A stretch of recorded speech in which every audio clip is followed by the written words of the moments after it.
Beste mensen, welkom in Marta's Atelier. Vandaag zijn we 8 december en je ziet, de bloemen staan in volle glorie. Dit wil zeggen dat ik opnieuw aan het tekenen ga.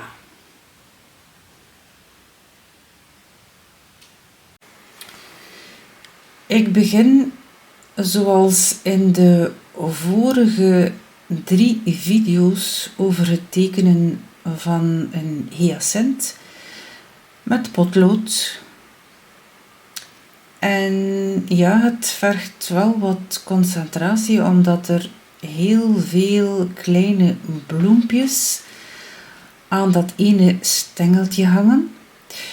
Ik wil natuurlijk geen botanische tekening maken, maar ik wens een impressie te geven van deze hyacint. Maar natuurlijk wel realistisch. Dat is wel iets wat ik beoog. Dus als je naar de tekening kijkt, dat je wel degelijk ziet dat het om een hyacint gaat. Maar als je heel nauwkeurig deze bloem wilt tekenen, ja, dan heb je wel een paar uurtjes en meer nodig om tot in het detail deze bloem te gaan tekenen. Omdat ze bestaat uit heel veel kleine bloempjes. Dus ook nu, wanneer ik geen botanische tekening maak, ja, dan duurt het ook nog wel eventjes vooraleer alles op het blad staat hier.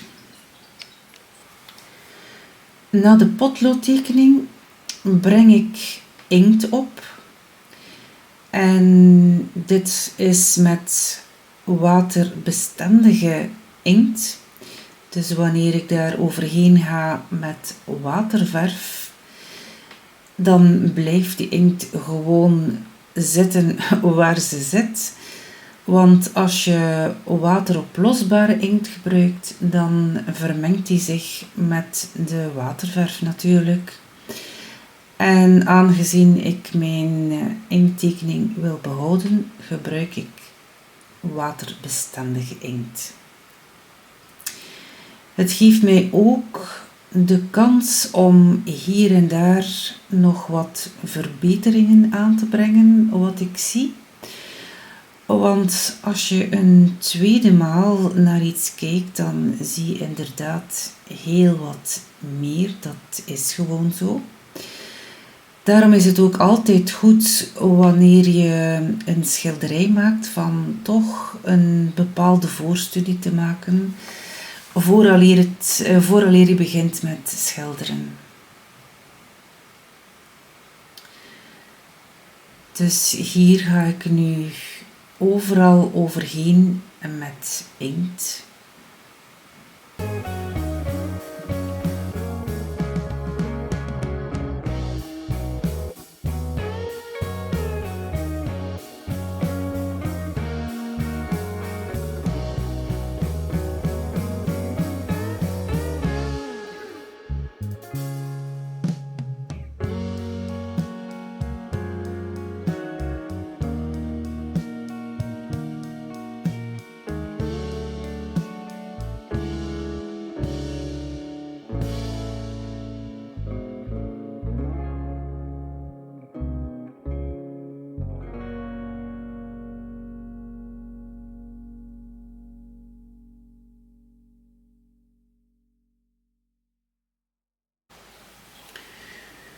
Na het opbrengen van de inkt werk ik verder af met gouache of plakkaatverf. Dit is een soort waterverf. Ik breng eerst een grondlaag aan, hier in dit geval roze en groen op de blaadjes, waarna ik dan wat schaduw aanbreng. Je hoeft natuurlijk niet met waterverf te werken. Heb je potloden, kleurpotloden, aquarelpotloden, dan kan je eveneens daarmee aan de slag. Hou je het liever heel simpel en werk je liever met grafietpotlood, wel, dat kan natuurlijk ook. Alles is toegestaan, zolang je maar creatief bezig bent natuurlijk.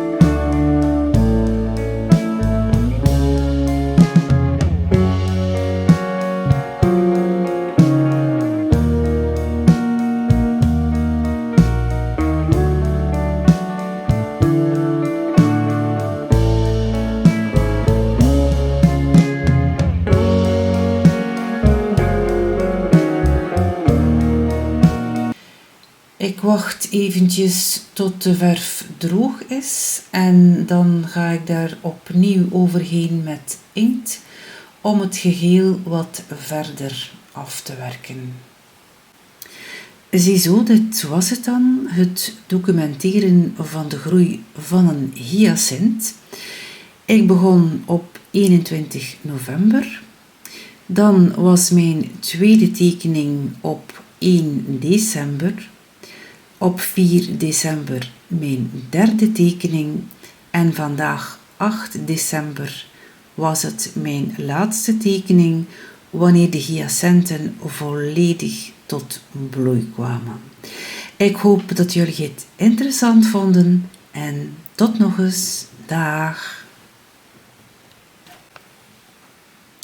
En oh ja, dan ben ik losgegaan op het blad papier. En ik heb een oude liefde herontdekt en dat is schrijven op mijn werk. Wat ik heel veel gedaan heb toen ik nog met acryl bezig was.